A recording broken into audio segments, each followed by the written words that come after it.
তাদেরকে কোরআন হাদিস শিক্ষা দেওয়া এবং এমন একটা ওলির দরবারে নিয়ে যাওয়া, এমন একটা পীরের দরবারে নিয়ে যাওয়া যে পীরের দরবারে গেলে তারা রাস্তা পায়, তারা দিনের সঠিক বুঝ তারা বুঝতে পারে, এমন একটা ওলির দরবারে নিয়ে যাওয়া, রাস্তা দেখিয়ে দেওয়া প্রত্যেকটা বাবার কর্তব্য হলো সন্তানকে দিনের রাস্তায় উঠিয়ে দেওয়া।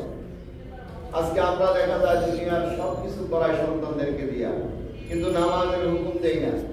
হ্যাঁ, নিজে নামাজ পড়ি, সন্তান নামাজ পড়ে না, শুনে থাকি, ওই সন্তানদেরকে কোনোদিন বলি না।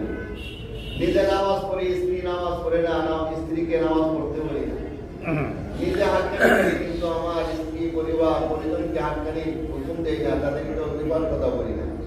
আমাদের মধ্যে এমনও দেখা যায় যে খুব বড় ধরনের পীর ভাই ওয়াইজি মারা যাওয়ার পরে যখন বাড়িতে যাওয়া হয়, খবর নেওয়া হয়, তখন বলে কত শুনতাম, মাঝে মাঝে ঘরের মধ্যে বলতো মুবারক মুবারক, চলো সিংহে একদিন আমি পেয়েছি সুরত জিয়া, এগুলি বলতো। কিন্তু আমরা তো হাক্কানি সম্পর্কে কিছু জানি না, এটার অভিজ্ঞতা তাও জানি না, এটার মস্তিষ্ক হয় তাও জানি না, এরকম হয় কি হয় না?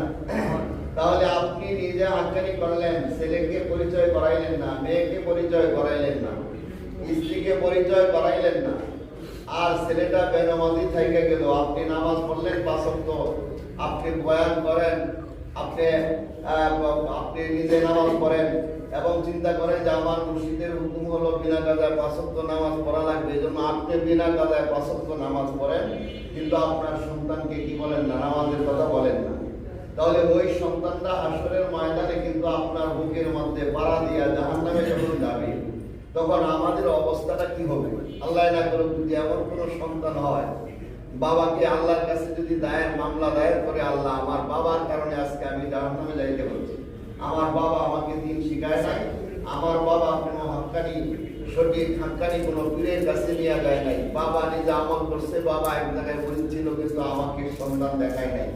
সুতরাং আজকে আমি ওই বাবাকে চাই, বাবাকে দেখিয়ে দাও, বাবার বুকের মধ্যে পাড়া দিয়া জাহান্নামে। আল্লাহ না করুন যেন এই অবস্থা আমাদের না হয়।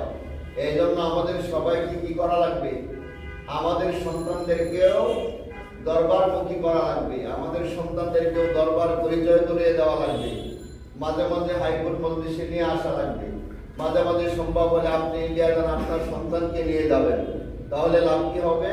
হযরতে সাহাবায়ে কেরাম রাদিয়াল্লাহু তাআলা আনহু বলেন, ইয়া রাসূলুল্লাহ সাল্লাল্লাহু আলাইহি ওয়াসাল্লাম, আমরা কাদের অনুসরণ করব, কাদের মজলিসে বসবো, কাদের কথা শুনবো? আল্লাহর নবী রাসূল আকরাম সাল্লাল্লাহু আলাইহি ওয়াসাল্লাম বলেন,